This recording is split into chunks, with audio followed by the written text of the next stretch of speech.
of critical infrastructure. And when we talk about the UAE and critical infrastructure, cybersecurity, quantum, and AI, today we are on the AI stage talking about quantum. This demonstrates the symbiosis between the two technologies and how the UAE is putting disruptive technologies and emerging technology up into the vision of the UAE. So with the ambition and determination that we've seen with Abu Dhabi, and today we have Dr. Dimitri Mikhailov. He is the director of research projects at Abu Dhabi Maritime Academy, which is the research and R&D arm and education arm of AD Ports Group. Welcome, Dr. Dimitri. And we have Dr. Gregoire Ribordi. He's the CEO of ID Quantique from Switzerland all the way to Dubai. And actually this is the panel here. It is a continuity of work that has been done since actually February this year and a little bit before during the Quantum Innovation Summit, which is dedicated to quantum, organized, and it's brought out by Vernon Group, which I present. We were speaking and discussing how ID Quantique and other stakeholders are involved into critical infrastructure, and we finalized an MOU that between the two entities. I think it was in March this year, and the main point of that is to start deploying and working on joint work between the two entities in order to put forward the quantum safe solution to the maritime industry. So in this context also, it's very important to highlight the work of the Cybersecurity Council, of course, for all what is happening when it comes to cybersecurity and making our nation a strong nation.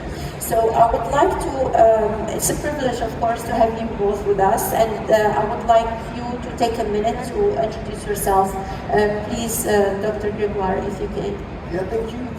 So my name is Gregoire Ribordi. I'm a physicist by training. I got my PhD in quantum communication last century, which doesn't make me feel very young. And so we were among the pioneers working in using quantum physics to transmit information in a secure way. And we started a company in 2001, ID Quantique, which provides solutions to future-proof security and communication infrastructures. Thank you so much. Actually, I remember sometime back in 2016, I had strong focus on quantum coming from governance and law practice. And actually, the first company that it attracted my attention was ID Quantique. And I said, one day I will be working with them. So, Dr. Dimitri, can you please introduce yourself and what you do in ACBA? Yes, I'm also a scientist. I'm a PhD in big data and artificial intelligence. And I'm kind of researching Abu Dhabi Maritime Academy, that is a research arm of Abu Dhabi Ports. And our goal is to adopt new technologies and to make operations inside Abu Dhabi Ports more efficient through this technological implementation. We co-develop some of the tech with our partners to be implemented in the ports, because we know a lot about the operations of the port infrastructure, vessels infrastructure, that is quite resilient to innovations. We have to break this ice, and this is how we started our partnership with ID Quantique. So I would like also to highlight that recently, like less than a week ago, we held the Quantum Maritime Conference, in which we had ID Quantique to demonstrate the first demonstration of deploying a quantum safe solution with between ports and ships, and between ships and infrastructure. So actually, my first question for Dr. Ribordi, ID Quantique has delivered quantum safe systems to a wide range of sectors. From your perspective, why has quantum safe infrastructure became such an urgent global priority, and how does the maritime sector fit within this larger picture of critical infrastructure? So maybe first we should step back, and when you communicate over an untrusted infrastructure, the internet, a cable, an optical link, if you need to secure information to achieve confidentiality and integrity, you need to use cryptography. And that's a set of techniques that allows you to achieve this. Now, traditional cryptography that we use today, the security comes from the fact that certain problems take a long time to be solved, and so that's where security comes from. This assumption, which has been true for many years, is about to change. With the progress in quantum computing, and we heard quantum computing, there's a lot of activities, we heard in the previous panel what's happening. With the progress of quantum computing, there will be at some point a so-called cryptographically relevant quantum computer. That's a quantum computer that has enough power to actually break the mathematical problems that we use for cryptography. And the day this happens, it means that the traditional cryptography that we use every day without noticing it will not be able to provide any security anymore. The important thing is that the timeline is getting quite close. If you look at the main quantum computing players, IBM is one of them, IonQ, Microsoft, their roadmap shows that this point of Q-Day, it's known by experts as Q-Day, the day quantum computers will break cryptography, should arrive around the end of the decade. So we have 5 years to prepare, and 5 years is not that long.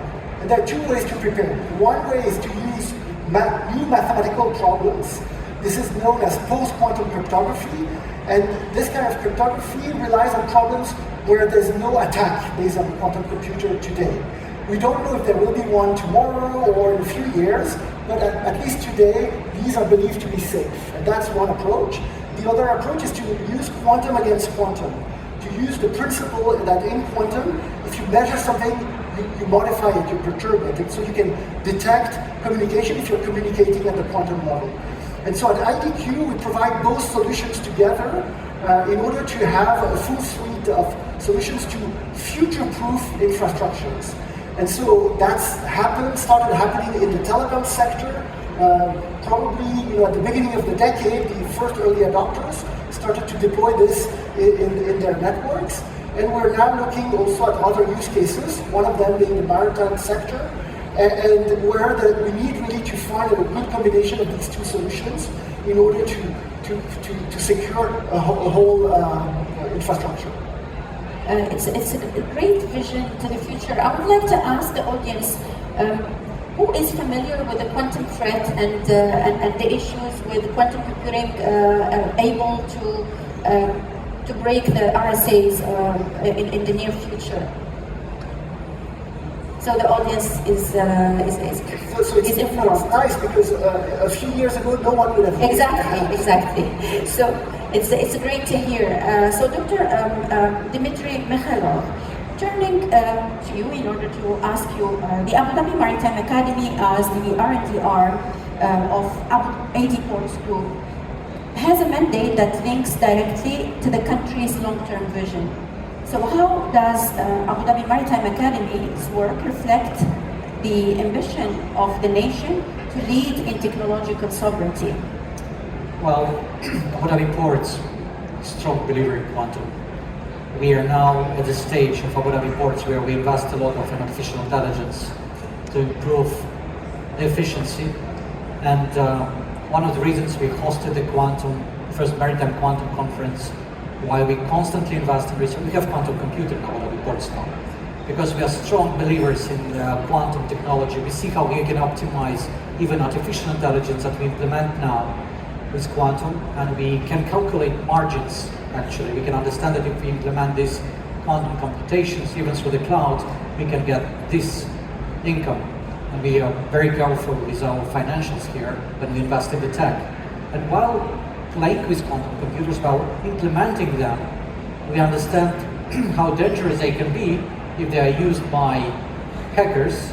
And of course, with everything that's happening now in different parts of the world, we see how technologies play important roles in the conflicts. And of course, we are strongly aligned with UAE Cybersecurity Council that pays a lot of attention to quantum technologies. That's why we now start building this posture to be prepared to the time when quantum computers that we use for optimization can be used by hackers for hacking our infrastructure. And honestly speaking, everybody's more concerned about protection of financial sector, but everybody forget that 80% of logistics is done by sea. And everybody forget that oil and gas is coming from offshore facilities, and DP vessels, dynamic positioning vessels that come close to collect the oil and bring it back, they are very easy targets for attacks. But we also understand that a lot of hackers, they don't care much about how many ships they can sink. It's not the case. The case is that markets, financial markets, react on any incident in the logistics so heavily that if hackers are smart enough, and they all are smart, they can understand how a simple attack, even on any infrastructure, any maritime infrastructure, can influence the market, and then they collect their margins from smart move on the stock exchange. So we understand that nobody will attack us to stop operations on Abu Dhabi ports. Everybody wants to attack somebody to get money. And we understand how they are hunting for the incidents at sea to get money. And of course, when quantum computers are there, it will be so easy. And there will be a bit of turbulence, a lot of turbulence actually. That's why you're absolutely right. We are aligned with the country long-term vision, and we have to make trials like we do now together to showcase to everybody it's easy, and that maritime infrastructure can be protected with these solutions. That's actually, I would like to emphasize on a point you touched upon. Abu Dhabi Maritime Academy started with the optimization in research with spin-Q quantum computing, 3 nuclear magnetic resonance qubits that very well has supplied a year ago. So they've been working on optimization using this kind of portable quantum computing. It's dedicated for research and education. And from there, our relationship grew in order to work more on the adoption and how to integrate quantum technologies into the maritime sector through leaders. AD Port is one of the biggest leaders in the world in logistics and digitalization when it comes to also new technology integration within the operations. Our goal is to be the leader in the port sector in using quantum. It is one of our goals, and we invest heavily. As you can see, we acquired first 3 qubits, but it was just for awareness. Now everybody, stakeholders of Abu Dhabi ports know what is quantum. They can see, they can touch, they can play. We develop some software, and then of course we use clouds with more massive quantum computers, and we want to be the leader in this area in the world. Thank you. Now going back to Dr. Rigordi, and we come back to the main point, which is quantum safe solutions for critical infrastructure and with focus on maritime.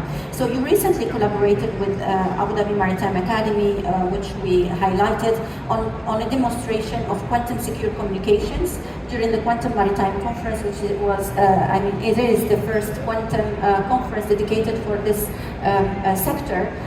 It was hosted at Abu Dhabi Maritime Academy. So why not the center theme today, which is the maritime, because we want to touch upon other critical infrastructure. I would like to ask you, while it offers a valuable reference point, the question, what did this initiative reveal about the path from research standpoint and pilot projects to practical deployment? What would be next? Yeah. So with new technologies are either bad or good, but they bring opportunities but also some risk. I think I'd just like to say that I find the approach of Abu Dhabi Port very responsible, because when you look at application of quantum computing, you also know at the same time that there is a risk, and so you need to also find solutions to counter this risk. The quantum safe risk, maybe what's important to understand is that there are 2 risks. One is confidentiality of data, and that's something that we find critical mostly in the financial sector for government, maybe less so for critical infrastructure. But there's a second risk, which is integrity of data. And the possibility for someone to sit in the middle, change command and control messages, and that can create typically risk for critical infrastructure. The idea, so with these new technologies, what we see often is that there is a fear that these technologies are not ready yet. And so doing demos with organizations such as the Abu Dhabi port is important to first show to them that we are talking about something that is high technology readiness level and it's ready to deploy. These kind of solutions have been deployed for more than 10 years now, but still in the general IT scene, it's still seen as very new technology. So it's important to show that it works, to convince step by step that these are reliable and can be counted on. And the second thing also is, as we heard, Abu Dhabi Port wants to be the leader in the deployment of quantum solutions. So to show to a field in general which are the use cases for these technologies. I can mention also that in Europe, the Port of Rotterdam has been doing some tests with quantum communications, securing links within their ports and using QKD for that applications. So we see that it's an effort that's happening in multiple places in the world, but definitely a strong leadership stance in Abu Dhabi. Exactly, leading by example. This is what the UAE is about. So what you just said leads to the next, actually, a challenge to be emphasized upon. When we are talking about adoption, we are talking about the processes and the challenges of the implementation. And here my question for Dr. Mikhailov.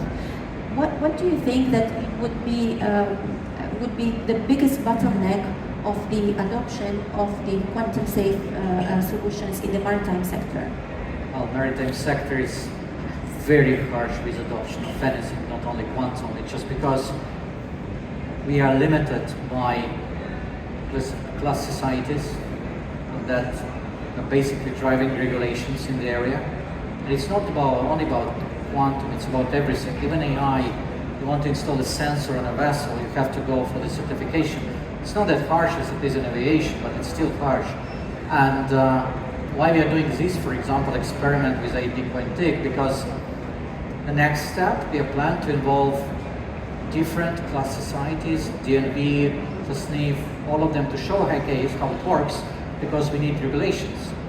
And with all my respect to them, they're doing the right thing. They cannot impose regulations until they see that these regulations can be met. To meet these regulations, we have to demonstrate that it's accessible technology, it's available on the market, this is how it's implemented. There are experts who can implement it, and it's a cybersecurity. So one of the part of Abu Dhabi Maritime Academy, we are training future captains and training future maritime experts, because all regulators will ask you, show us how it works, show us who can do that, show us who can support it in the country, show that you are independent in supporting this technology in the country. And this is the way we are going through. We are going through together as partners in this case. After we break the ice with regulators, local and international, and we definitely plan to invite multiple regulators, global regulators, to Abu Dhabi Maritime Academy to showcase how Abu Dhabi did it. Then I think it's opened the way to ID Quantic and to other companies to implement such technologies, and we want to be the leaders to show that we can unlock new opportunities, and we are ready to invest. We're already investing in this, as it was rightfully mentioned, partially because we understand how good quantum computers can be soon and how dangerous they can be as well. So this, if I may, you mentioned that the maritime sector is a highly regulated field and it is slow to move. And one of the challenges is that there is urgency. We have essentially more or less a 5-year window to upgrade our security infrastructure, and that's a short time in many sectors, and even more so in the maritime sector. And I think that doing demos like what we do, and hopefully proof of concept later, is a good way to show the regulators also that there are solutions, to make them aware of the challenge that they're going to face, and that is something that needs to be done today with new regulations and fostering implementation.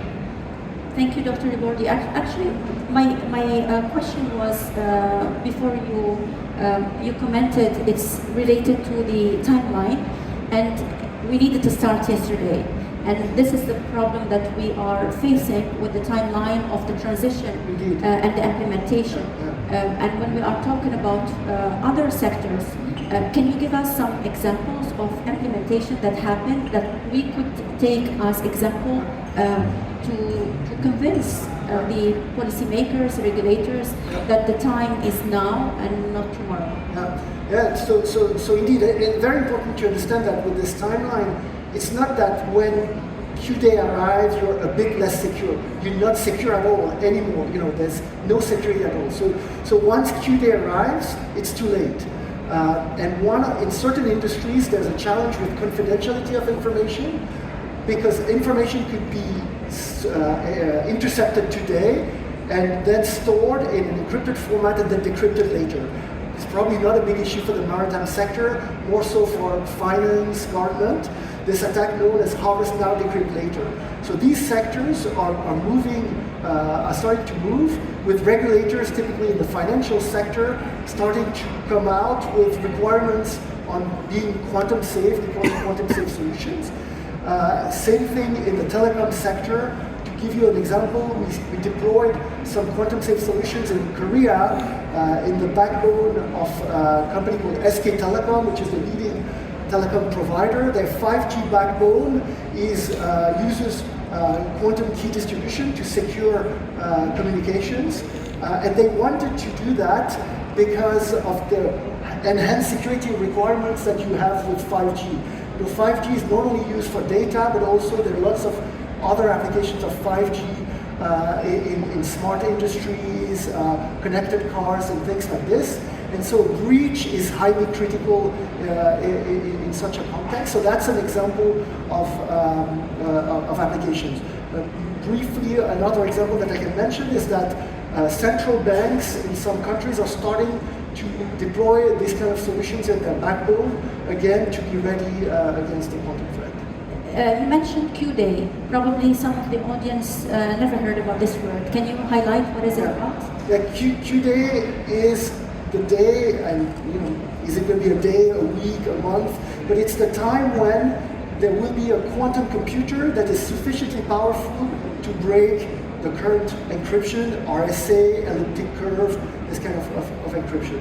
And that requires a certain number of quantum bits, qubits.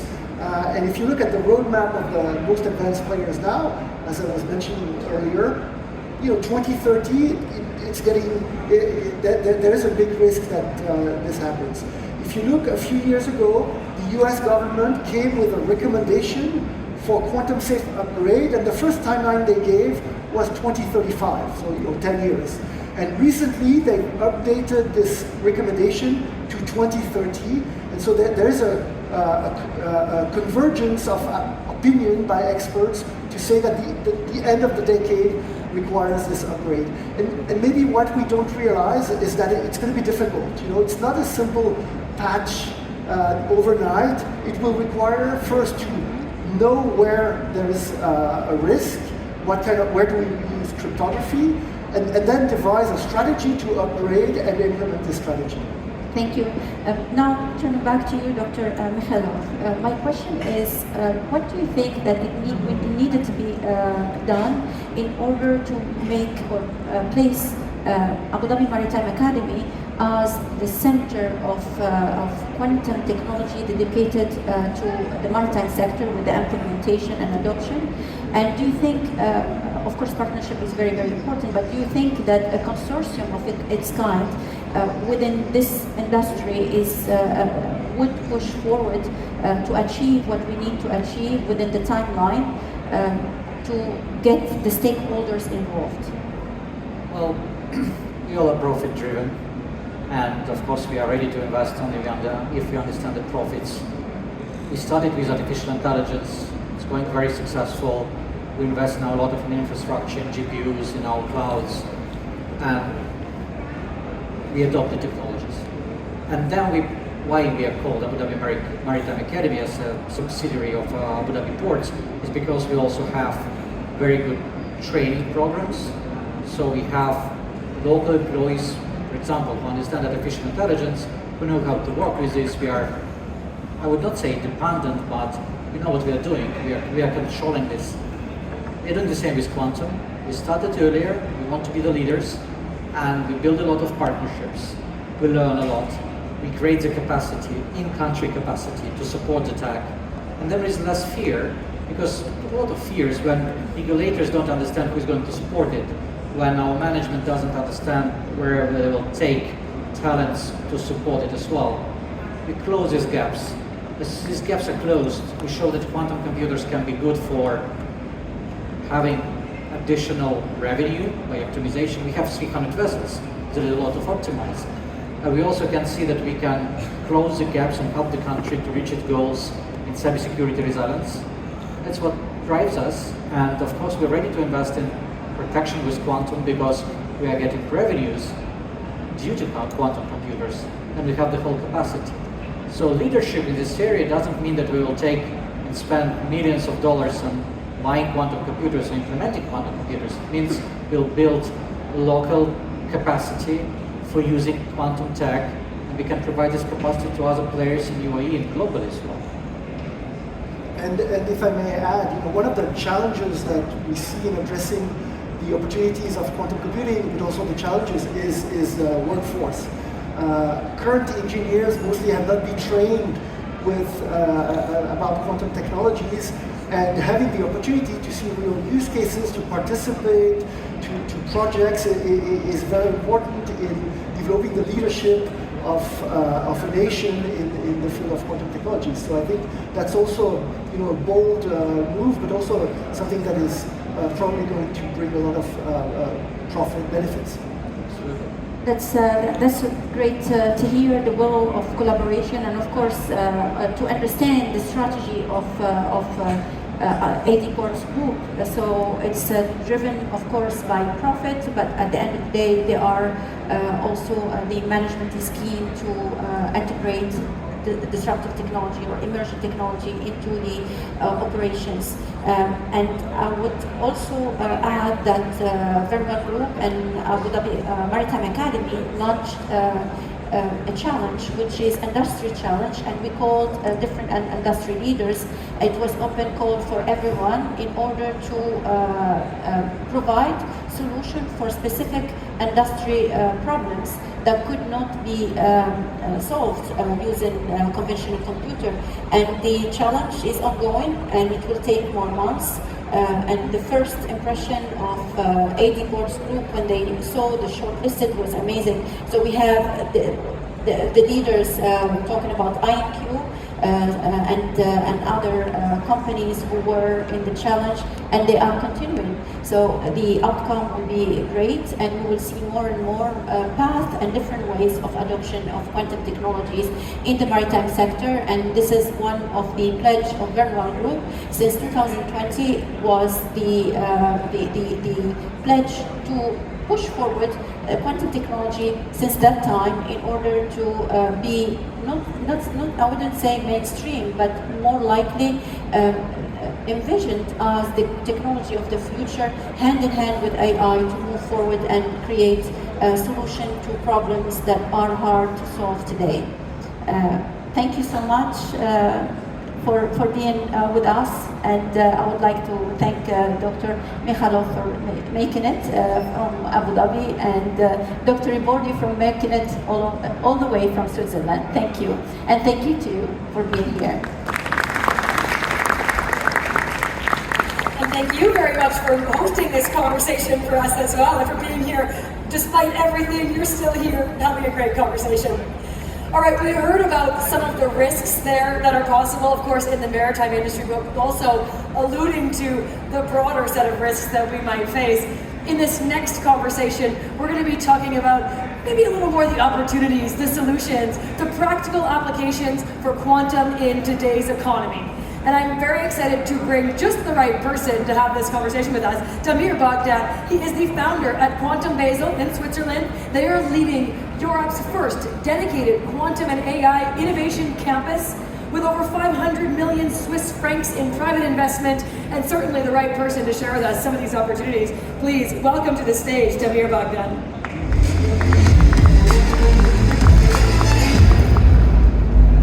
Thank you for having me. So, talking about opportunities.